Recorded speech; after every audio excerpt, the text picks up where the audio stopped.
Berjumpa kembali bersama saya Wong Gandeng Sakdonyo. Mohon untuk tidak menyebutkan nama dan identitas karena percakapan ini saya naikkan dalam konten YouTube. Bagaimana, Mbak? Oh nggih. Niki Mas Sandro nggih. Oh, siap. Wong Gandeng Sakdonyo, Mbak. Sandro Jabrik.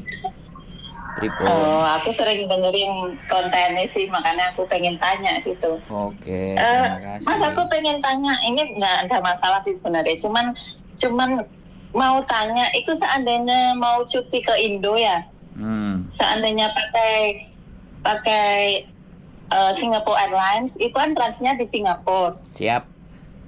Terus itu seandainya kan transitnya sekitar 3 jam apa 6 jam gitu kan, itu seandainya keluar dulu dari airport Singapura itu bisa nggak? Maksudnya bisa keluar masuk nggak gitu? Sebenarnya bisa, tapi waktunya terlalu mepet. Kalau 3-6 jam, takutnya sampean nggak kekejar. Oh gitu ya. Sebenarnya nggak ada masalah. Oh, soalnya kakaknya pengen ketemu gitu, paling nggak ketemu di bandaranya atau gimana gitu loh. Iya, nggak apa-apa. Ya kalau memang sampean mau keluar, itu nggak ada masalah.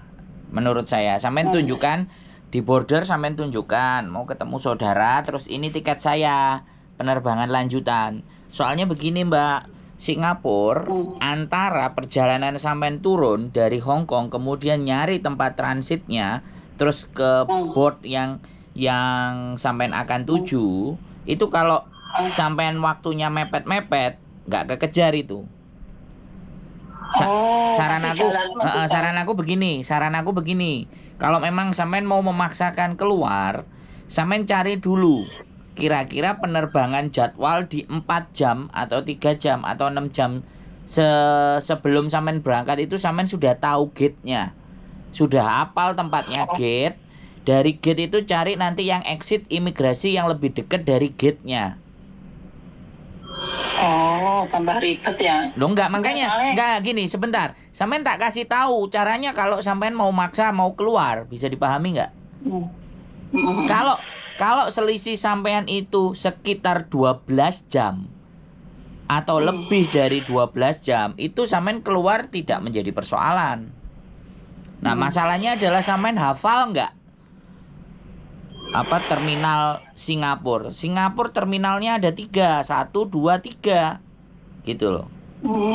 Nah, kalau sampean hafal dan tahu alurnya lebih cepat, nggak ada masalah. Yang saya takutkan adalah waktu mepet, sampean maksa keluar, ya kan? Mepet, waktu keluar, sampean balik, bingung, panik, jam udah mulai, panik, malah tambah nggak ketemu. Ketika sampean nggak ketemu, nah tujuannya pulang, jadi persoalan, kan repot. 4-6 jam itu riskan, Mbak. 4-6 jam itu riskan sampean mau keluar. Tapi kalau 12 jam saya masih silahkan. Oh iya. Iya, jadi sekali lagi saya tidak melarang sampean silaturahim dan bertemu dengan saudaranya. Tapi dipahami kondisi dan keadaannya, jangan sampai aku seneng kalau sampean sudah tanya sebelum jalanin. Karena takutnya nanti alah ya wis tak budal dhewe. Soalnya kan ini rencana kan mau cuti lah, pas kebetulan itu transit di Singapura, kayak kakaknya di Singapura juga, kayak lama nggak pernah ketemu gitu. Terus dia bilang bisa kok Yun kamu keluar mau ketemu bentar di luar gitu, nanti masuk lagi gitu. Terus aku bilang sih Mbak tak tanya aku kesini gak keburu waktu, aku tiwas susah juga, makanya aku tanya yang ngerti soal ini gitu loh. Kan aku sering lihat kontennya Mbak Yuni, denger kontennya jenengan, jadi kan insya Allah ngerti juga gitu. Makanya sebelum aku bingung, ibu kan tanya dulu gimana nih gitu. Boleh. Kayak gini kan jadi boleh, sebenarnya menurut saya tidak ada masalah, tapi kuasai dulu kondisi dan keadaan. Gitu. Kalau saya biasanya sih, kalau teman-teman kan memang dibelikan majikan. Kalau Singapore Airlines kan jaraknya pendek-pendek. Kalau memang sudah ada niatan mau ketemu saudaranya, sebaiknya minta jadwalnya yang transitnya agak panjang. Itu biasanya harganya jauh lebih murah. Kalau memang mau didesain mau keluar dulu kayak gitu. Jadi selisih 1 hari pun nggak ada masalah intinya.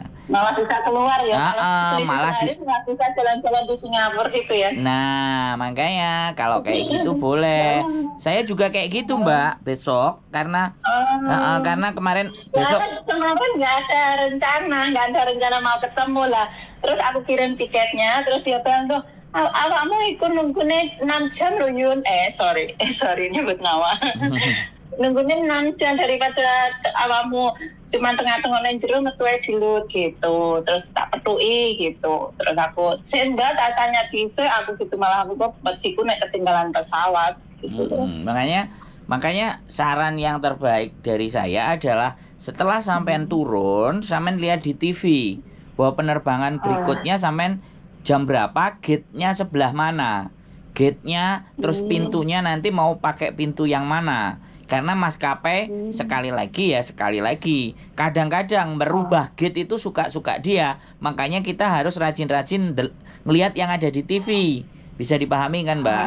Nah nih, jadi kalau berubah sewaktu-waktu itu geser ke gate berapa itu di TV kita udah lihat 1-2 jam kita sering pantau TV itu. Makanya kenapa ada TV di mana-mana itu tujuannya itu, Mbak.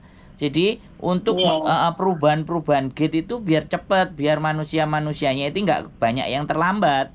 Jadi seperti itu. Kalau sampean memang memaksakan mau keluar, saya sarankan cari gate-nya, sampean lokasi gate-nya. Dari lokasi gate itu cari exit yang terdekat. Gitu loh, dari imigrasi. Karena biasanya imigrasinya itu ngumpul di satu tempat. Jadi kita harus jualan jauh ke sana baru keluar. Nah, itu yang jadi repot. Tapi kalau pintu imigrasinya ada banyak, itu enak. Kan kayak gitu tuh, Mbak. Kalau Hong Kong itu kan satu, pintu gate-nya kan di bawah itu selesai. Dia masuk lagi ke dalam, tapi Hong Kong kan lebih enak gitu ya. Iya, tapi kalau Singapura itu ada 3 terminalnya lebih lebar daripada Hong Kong. Makanya nek sing nggak ngerti bingung karena penerbangan juga internasional. Iya. Saya pernah 1 kali naik Scott itu juga sampai telat. Ya gara-gara. Berarti ya kalau pesawat gitu berarti kita beli lagi pesawat sendiri ya? Iya pastinya. Ya tiketnya hangus kecuali kalau KT biasanya kalau KT ya. Tapi saya juga nggak tahu kebijakannya kalau sampai naiknya Singapore Airlines. Kalau sampai telat terus akhirnya nanti sampai diikutkan di penerbangan berikutnya ya nggak ada masalah. Tapi penerbangan berikutnya kan kita nggak ngerti jam berapa. Makanya itu yang harus sampai tanyakan dulu pada saat masuk di Hong Kong mau berangkat ya. Terus sampai sempat bertanya kalau semisalnya saya telat dan di Singapura kira-kira maskapai penerbangan mengganti saya atau nambah berapa persen. Sampai tanya tuh di Hong Kong. Jadi biar nanti kalau ada problem masalah itu sampean sudah bisa ngatur siasatnya harus bagaimana dan seperti apa dan kayak apa. Iya. Bisa dipahami ya. Sekali lagi saya bukan melarang sampean untuk tidak bertemu dengan saudaranya, tapi benar-benar lihat situasi dan kondisi serta keadaan. Makanya kan belum kejadian kan aku tanya dulu gimana baiknya. Jadi kan untuk antisipasi gitu loh. Kalau kayak gini kan kita bisa mikir ketemu enggak, apa lain kali ketemu gitu kan. Siap. Makasih ya. Iya sekarang cuti itu udah nggak ada aturan lagi ya, cuman paspor visa. Itu masih ada aplikasi bea cukai nggak? Aplikasi sampean daftar juga nggak ada masalah, nggak daftar juga terserah sampean. Menurut saya sih, kalau saya sih ya, karena daftar online itu udah gampang ya udah saya daftar online aja, cuman 5 menit daftar online. Ada linknya, kalau sampean nggak tahu linknya saya kirimin linknya, sampean tinggal isi.